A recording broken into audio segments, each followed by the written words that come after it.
मुझे लगता है इंडिया गठबंधन जैसी कोई चीज़ है नहीं। इंडिया गठबंधन का जो जन्म हुआ, जन्म लेते ही वो बहुत बीमारियों से ग्रस्त हो गया, फिर वो आईसीयू में चला गया, फिर वो वेंटिलेटर पे आ गया, फिर नीतीश जी ने उसका अंतिम संस्कार कर दिया पटना में।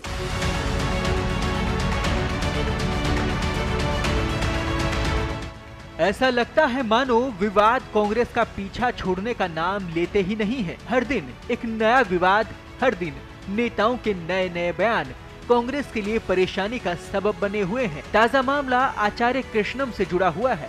कांग्रेस नेता आचार्य प्रमोद कृष्णम का एक बयान सोशल मीडिया पर तेजी से वायरल हो रहा है। आचार्य के बयान से एक बार फिर इंडिया गठबंधन पर सवाल खड़े हो गए हैं। आचार्य ने इंडिया गठबंधन पर कहा कि उन्हें लगता है कि इंडिया गठबंधन जैसी कोई चीज है ही नहीं। इंडिया गठबंधन का जैसे ही जन्म हुआ वैसे ही वो बहुत बीमारियों से ग्रसित हो गया, आईसीयू में चला गया, फिर वेंटिलेटर पर आ गया। बाद में नीतीश कुमार ने इसका पटना में अंतिम संस्कार कर दिया। और क्या कुछ कहा, देखिए आप ये वायरल वीडियो। देखिए, भारत एक लोकतांत्रिक देश है, भारत में एक लोकतांत्रिक व्यवस्था है, यहाँ न्यायपालिका है। न्यायपालिका के फैसले पर हमें भरोसा रखना चाहिए, हमें न्यायपालिका पे यकीन करना चाहिए, हमें विश्वास करना चाहिए और न्यायपालिका के फाइनल डिसीजन का इंतजार करना चाहिए।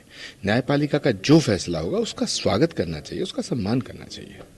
कोर्ट का ही आदेश था कि वहाँ पे पूजा अर्चना शुरू की जाए, लेकिन नहीं, उस आदेश को नहीं माना जा रहा, बार बार कोर्ट का दरवाजा खटखटा। इस देश में कोई नहीं है जो अदालत के आदेश को ठुकरा दे या ना माने।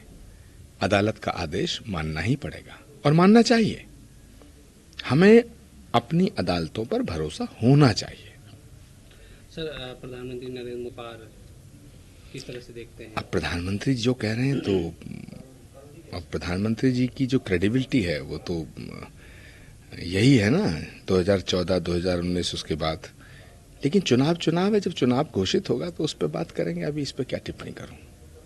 सर, इंडिया गठबंधन को किस तरह से देख रहे हैं? एक तरफ ममता बनर्जी, इंडिया गठबंधन के कई दल टूटते हुए नजर आ रहे हैं, क्या लगता है सर? देखिए, मुझे लगता है इंडिया गठबंधन जैसी कोई चीज़ है नहीं। इंडिया गठबंधन का जो जन्म हुआ, जन्म लेते ही वो बहुत बीमारियों से ग्रस्त हो गया, फिर वो आईसीयू में चला गया, फिर वो वेंटिलेटर पे आ गया, फिर नीतीश जी ने उसका अंतिम संस्कार कर दिया पटना में।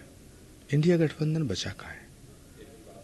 इंडिया गठबंधन मुझे नहीं लगता कि बचा हुआ है, इसलिए अब इंडिया गठबंधन नाम की कोई चीज़ बची नहीं है।